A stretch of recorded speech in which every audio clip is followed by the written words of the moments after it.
Hello student, good morning. How are you all? I wish you all are fine. Today we will do worksheet 17. Subject English class 9th के लिए है और ये आपको करनी है 17 अगस्त 2021। और आज की वर्कशीट स्टूडेंट बिल्कुल आसान है, ये सीन पैसेज के ऊपर है। हम चैप्टर जो है साउंड ऑफ म्यूज़िक पढ़ रहे हैं वर्कशीट के थ्रू। एवलिन ग्लीने वाला part, second part, first part sound of music का। तो एवलिन ग्लीने आपको पता है कि वो क्या थी, डम चाइल्ड थी, उसको सुनाई नहीं देता था। लेकिन वो अपने इस कमी को उसने कभी अपने ऊपर हावी नहीं होने दिया। अपने डिटर्मिनेशन से वो एक फेमस क्या बनी, म्यूजिशियन बनी। उसने काफ़ी कंसर्ट दिए। तो उसी के बारे में जो ये है चैप्टर है उसका ही, based on the given below extract from sound of music Evelyn Glennie. नीचे एक्सट्रैक्ट दे रखा है आपके चैप्टर साउंड ऑफ म्यूज़िक के एवलिन ग्लीने वाले फर्स्ट पार्ट से। Answer the questions that follow. फिर हमें नीचे जो है MCQ के रूप में दे रखे हैं क्वेश्चंस, उसके आंसर देने हैं। तो आइए स्टार्ट करते हैं हम इस एक्सट्रैक्ट को पढ़ना। But Evelyn was not going to give up, लेकिन एवलिन जो है छोड़ने वाली नहीं थी। She was determined to lead a normal life and pursue her interest in music. उसने ये डिटर्मिनेशन कर लिया कि वो नॉर्मल लाइफ जिएगी और अपने म्यूज़िक के इंटरेस्ट को वो जारी रखेगी। One day she noticed a girl playing a xylophone. एक दिन उसने एक लड़की को नोटिस किया जाइलाफोन बजाते हुए, and decided that she wanted to play it too. तब उसने डिसाइड कर लिया कि वो भी इसे बजाएगी। Most of the teachers discouraged her.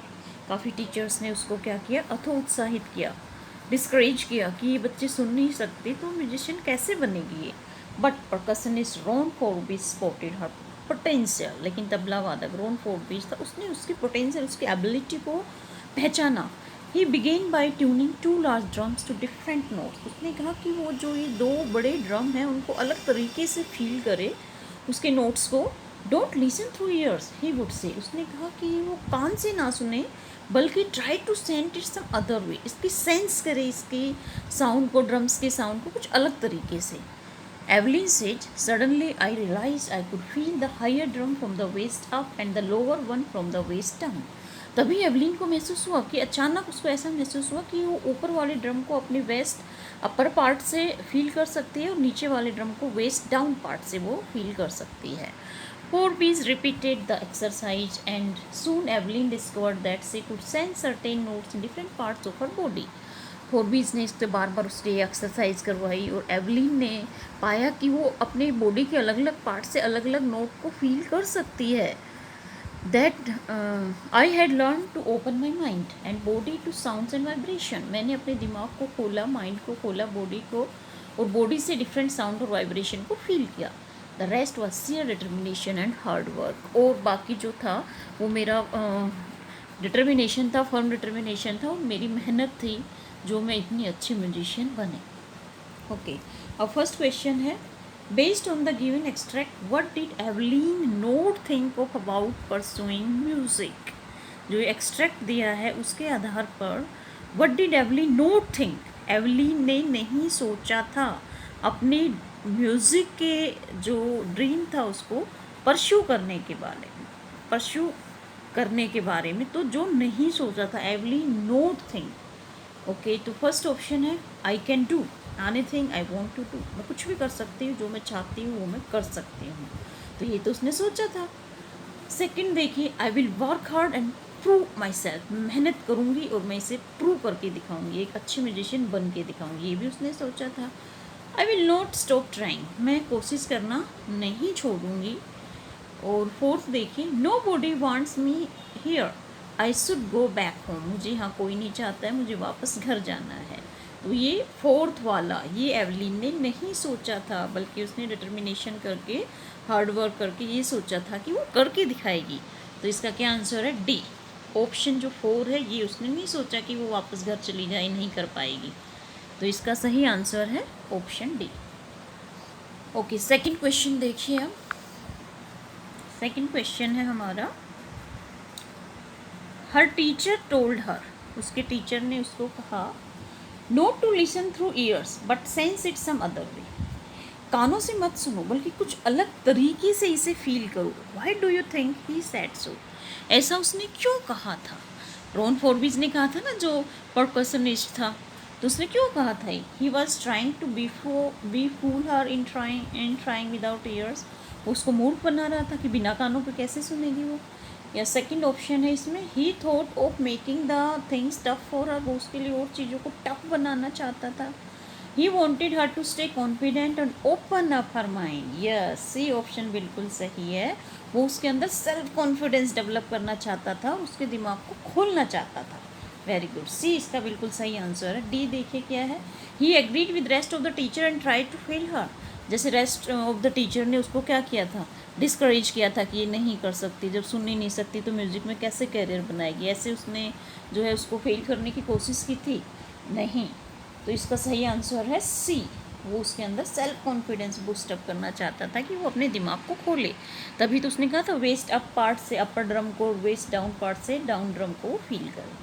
Okay, question number 3 देखिए, which of the quality is not highlighted in Evelyn in the given context but Evelyn was not going to give up. अब इसमें जो है ये देखिए डबल नेगेटिव है, तो इसमें ये नोट नहीं आएगा, इसका कोई सेंस नहीं बना अगर हम यहाँ पर नोट लाते हैं। तो एवलिन की कौन सी क्वालिटी हाईलाइट की गई है इस एक्सट्रैक्ट के अंदर, एवलिन जो है was not going to give up, Evelyn छोड़ने वाली नहीं थी। वो ऐसा नहीं है कि टीचर उसको डिस्करेज करे और वो अच्छी म्यूजिशियन ना बने, वो डिस्करेज नहीं होना चाहा, हालांकि डम थी लेकिन वो कुछ करना चाहती थी। तो इससे एवलिन की कौन सी कैरेक्टर ट्रेट्स झलक कर आती है, ऑब्स्टिनेट नहीं, ऑब्स्टिनेट क्या होता है, जिद्दी होता है, तो जिद्दीपन तो इससे कुछ नहीं हो रहा है। डिटरमाइंड, यस, उसने निश्चय कर लिया था कि उसको सुनाई नहीं देता लेकिन फिर भी वो एक अच्छी म्यूजिशियन बन के दिखाएगी। हेल्पलेस बिल्कुल भी नहीं। फोर्थ देखिए, ओवर कॉन्फिडेंट बिल्कुल भी नहीं। लेबोरियस, यस, उसने हार्ड वर्क भी किया था। परसिवरेंस, जारी रखा उसने हार्ड वर्क करना, तो इसका सही आंसर होगा सेकंड, फिफ्थ और सिक्स्थ। अब ए ऑप्शन है 1 2 3, ये गलत है। बी ऑप्शन में है 2 4 और 6, यस 2 4 और 6, ये भी गलत है इसमें। सी ऑप्शन देखिए बिल्कुल सही है, 2 5th और 6th, यस, ये तीनों क्वालिटी झलक कर आई है इस एक्सट्रैक्ट के थ्रू। और डी क्या है, 2 3 5th, ये भी गलत है। ओके स्टूडेंट, अब देखिए question number 5th, spotted her potential, उसके पोटेंशियल को पहचाना। Choose the option that do not correspond to the word potential here, इस एक्सट्रैक्ट में पोटेंशियल का कौन से वर्ड के रूप में जो है मीनिंग के रूप में यूज़ नहीं हुआ है। तो ये देखिए प्रोस्पेक्ट्स के रूप में तो हुआ है कि संभावना, उसके अंदर संभावना थी ना कि भी वो एक अच्छी म्यूजिशियन बन सकती है, तो इस संदर्भ में तो इसको यूज़ किया गया है पोटेंशियल को। सेकंड देखिए एनर्जी के रूप में पोटेंशियल को यहाँ यूज़ नहीं किया गया है। सोलर एनर्जी तो अलग टाइप की होगी ना, इसके रूप में एनर्जी के रूप में पोटेंशियल को यूज़ नहीं किया गया है। कैपेसिटी हुआ है, कैपेसिटी एबिलिटी के रूप में तो पोटेंशियल का यूज़ हुआ है इसमें एक्सट्रैक्ट में। पॉसिबिलिटीज़ के रूप में भी हुआ है, तो इसका आंसर है ये देखिए ऑप्शन 1 गलत, ऑप्शन 2 देखिए एनर्जी, यस, ये इसमें देखिए इसमें डू नॉट कॉरस्पॉन्ड, तो एनर्जी के कॉरस्पॉन्ड नहीं करता पोटेंशियल का मीनिंग एनर्जी के रूप में इस एक्सट्रैक्ट में, तो इसका सही आंसर है बी ऑप्शन 2। ऑप्शन 3 और डी है ऑप्शन 4, ये दोनों गलत है, तो इसका सही आंसर है बी ऑप्शन सेकंड के रूप में, एनर्जी के रूप में पोटेंशियल यूज़ नहीं हुआ है इस एक्सट्रैक्ट में। अब करते हैं question number 5। Yes, question number 5 है हमारा, ये देखिए, pick the most suitable quote for this extract, इस एक्सट्रैक्ट की जो है कोई कोटेशन बतानी है जो इसको अच्छी तरह से एक्सप्लेन करें। तो फर्स्ट है, all that we are is the result of what we have thought, जो हम बनते हैं, वो जो हम सोचते हैं वही हम बनते हैं। What we think we become, जो सोचते हैं वो हम बन जाते हैं। ये किसने कहा है, बुद्धा ने कहा है। पर इस एक्सट्रैक्ट में ऐसा नहीं है।